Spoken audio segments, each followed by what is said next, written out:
আজকে বেশ সকাল সকাল ঘুমটা ভেঙে গেছে, তো চলে এসেছি ছাদে। আর গাছে এত সুন্দর ছোট ছোট সবেদা ফুটেছে, এখনও খাওয়ার উপযোগী হয়নি। খুব ভালো লাগছিল দেখতে, তাই ভাবলাম একটুখানি ভিডিওই করে নিই। সো হ্যালো এভরিওয়ান, মনিস ফ্যামিলিতে তোমাদের সকলকে অনেক অনেক স্বাগত জানিয়ে আজকের ব্লগটা শুরু করছি। আশা করি তোমরা সবাই খুব ভালো আছো, আমরাও বেশ ভালো আছি। তো চলো ব্লগটা দেখতে থাকো আর সাথে থাকো। আর সকাল সকাল আমার বাবা এখন কিনছে শুটকি মাছ। সত্যি কথা বলতে শুটকি মাছ আমাদের বাড়িতে খুবই খাওয়া হয়, কেননা এটা তো একটা বাঙালদের খাবার বলতে গেলে, বাঙালদের প্রিয় খাবার। তো সেই দিক থেকে দেখতে গেলে আমাদের বাড়ির লোকেরও শুটকি মাছ খেতে সবাই ভীষণই ভালোবাসে। তবে আমি আগে খুব একটা খেতাম না, তবে এখন মোটামুটি ভালোই লাগে। তবে নিজে থেকে আর বানানো হয় না, নিজে থেকে রান্না করাও হয় না। ওই বাড়িতে আসলে মা বেশ ঝাল ঝাল করে স্পাইসি করে বানায়, তখন একটু খাওয়া হয়, বেশ ভালোই লাগে। তবে একটুও গন্ধ লাগে না কিন্তু। তবে ম্যাক্সিমাম লোকজন আছে যারা শুটকি মাছ দেখলে 10 হাত দূরে পালায়। গতকাল বাড়িতে অনুষ্ঠান ছিল, সেটা আগের ব্লগে দেখে বুঝতেই পেরেছো। আজকে বাড়িটা একদম সুমসুম করছে, মানে সে আজকালকে লোকজন হই হুল্লোড় ছিল, লাইটিং সমস্ত মিলিয়ে মিশিয়ে একদম জাঁকজমক হয়েছিল। আজকে কিন্তু বেশ ফাঁকা ফাঁকা লাগছে, তবুও কিছু কিছু আত্মীয়রা রয়েছে যার কারণে বেশ ভালো লাগছে। আজকে সব এক জায়গাতেই খাওয়া দাওয়া হবে। আর আমার মা রান্না করছে, ওই পিসি কাকিরা সবাই মিলে আর কি মাকে একটু হেল্প করে দিচ্ছিল। আর দুপুরবেলা আমার বোন বসে পড়েছে সমস্ত গিফটগুলোকে আনবক্সিং করার জন্য। ও তো ভীষণই এক্সাইটেড গিফট আনবক্স করার জন্য। আর গিফটগুলো একে একে খুলছিল আর আমি ওর পিছনে লাগছিলাম, এটা আমার ওটা আমার এরকম করছিলাম। যাই হোক, তো বোন অনেক সুন্দর সুন্দর গিফট পেয়েছে। চলো কিছু কিছু তোমাদের সাথে শেয়ার করি।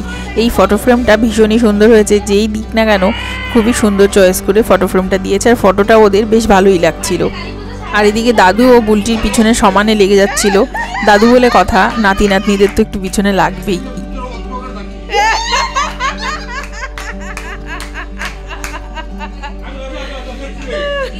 আর ওদিকে আমার ছেলে সবাইকে পেয়ে তো আমার কথা ভুলেই গেছে, একা একাই ঘুরঘুর করছে ওর ছোটদার দোকানে, এখানে সেখানে সব ঘুরে ঘুরে বেড়াচ্ছে। এই শাড়িটা বুলটি শাশুড়ি মা বুলটিকে দিয়েছে, ভীষণই সুন্দর হয়েছে কালারটা। যাই হোক, তো কে কী গিফট দিয়েছে সেটা আমি আলাদা করে মেনশন করছি না, তবে সব গিফটগুলোই খুবই সুন্দর হয়েছে। মাঝখান থেকে আমি ওকে যে গিফটগুলো দিয়েছি সেগুলোরই আর ভিডিও করা হয়নি। আসলে তখন এত হাসাহাসি করছিলাম, আমি ভেবেছি হয়তো ভিডিও রেকর্ড হচ্ছে, কিন্তু পরে এখন ভয়েস ওভার দিতে গিয়ে বা এডিট করতে গিয়ে দেখছি ভিডিও রেকর্ড করাই হয়নি। এই রাধাকৃষ্ণের যে ফটো ফ্রেমটা, এটাও কিন্তু ভীষণ সুন্দর লাগছিল, যে কোনো দেয়ালে কিন্তু খুব সুন্দর লাগবে। আর এই ছবিটা দেখে তো আমি একদম অবাক হয়ে গেছি।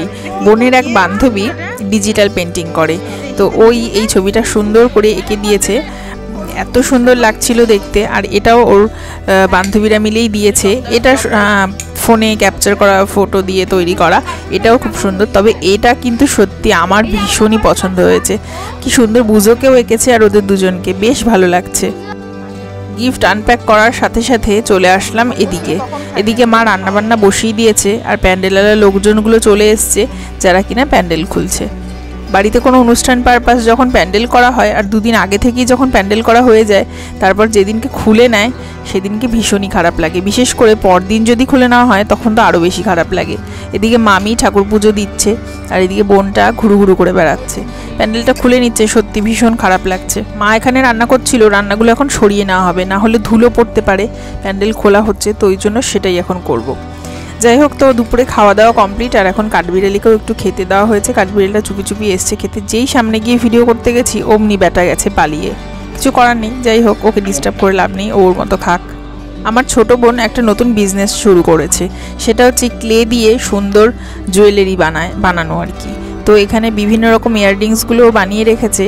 তবে পেন্ডেন্ট দিয়ে গলার সেট, সুন্দর কানের দিয়ে সেট অর্ডার দিলে ও সুন্দর বানিয়ে দেয়। আমি ওকে একটা অর্ডার দিয়েছি, ও আমাকে শিগগিরই বানিয়ে দেবে, মানে থাকতে থাকতেই ও আর কি আমাকে বানিয়ে দেবে। আর কিছু কিছু অর্ডার পেয়েছেও, সেগুলো আর কি ওর কাছ থেকে দেখছিলাম। ও সবে নতুন শুরু করেছে, নতুন হাত বলতে গেলে, প্র্যাকটিস করতে করতে হাতটা আরও ভালো হবে। সত্যি নতুন হাতে যে এত সুন্দর ও কাজ করেছে এটা ভাবাই যায় না। আর সত্যি কথা বলতে, যার যেদিকে ঝোঁক বেশি থাকে তার সেদিকটাকে ধরে নিয়েই এগিয়ে যাওয়া উচিত। আমার মনে হয় সেদিক থেকেই তাড়াতাড়ি সাকসেস পাওয়া যায়।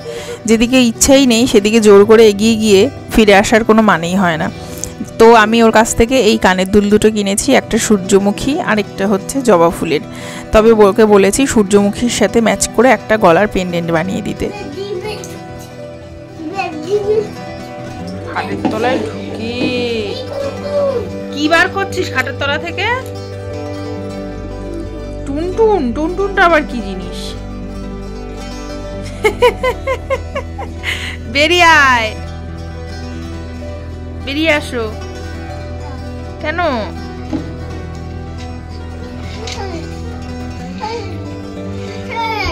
কোথায় গেল আমি কি করে জানবো? মাথায় গুঁতো খেলি?